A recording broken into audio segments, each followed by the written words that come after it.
Stop right now, thank you very much. Stop right now. I can't sing. I'm not in a girl band, but what kind of girl do you think I am? Imagine I'm stood here completely undressed. I invite you to stare at the curve of my breasts. And then, as I open my big thighed legs, I'm gonna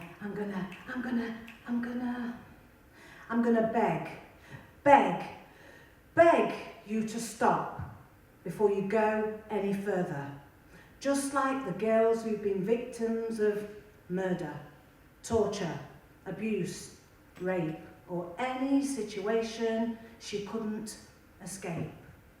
Will you sip from the trickle that leaks from my nipples as it tries to feed you the facts about breast punching, breast ironing, the thudding, crushing girls are experiencing right now in the Cameroons, bosoms blossoming in bloom, mothers smashing their daughters' mammary glands to keep them away from the eyes and the hands of any lustful, onlooking mans. Pommelling them with a heavy wooden pestle, usually used to mash tubers into a pool, now crushing the buds of becoming an adult. Sexual order. Keep the women in order. Sexual order. Keep the women in. Keep the women in. Keep the women in. India, Pakistan, picture, if you can, the girls whose face has been replaced by scarves that are covering scars, following another acid throwing, and the reconstructive surgery the luckier ones are undergoing. An increase in honour killings of innocent women whose last breath was a dowry death. Girls publicly stoned for wanting to learn and have minds of their own. No, I won't leave this alone. And yes, we still need reminding about the ancient tradition of foot binding. Submission bandaged in silk and satin. Women suffering permanent crippling because their men thought it was sweet to see tiny, dainty lotus feet. Now my head is just spinning about the craziness happening all over the world. The forced prostitution and sex trafficking of innocent women and girls.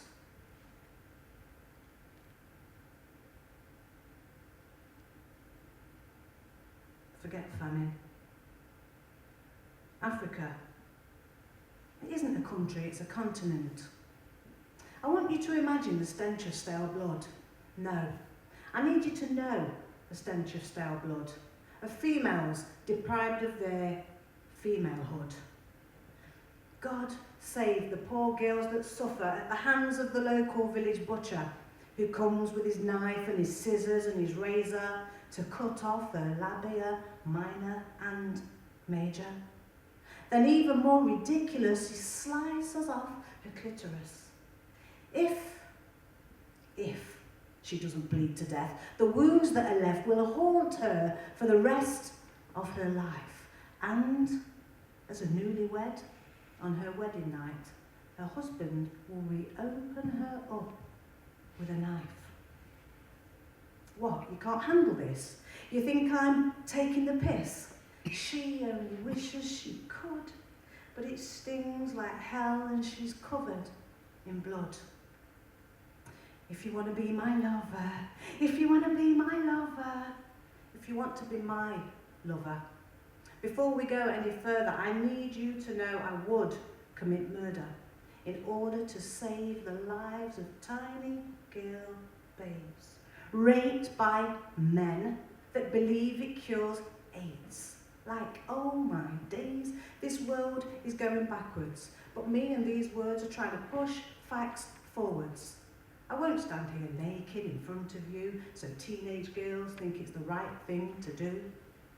And if all of this makes you conclude that I'm a feminist for speaking up about women's social realities, about sexism, racism, segregation, economic exploitation. And there really, really are bigger things by far than the zig-a-zig-ah of me burning my bra. So maybe your conscience would just prefer it if I should just stop right now. Thank you very much.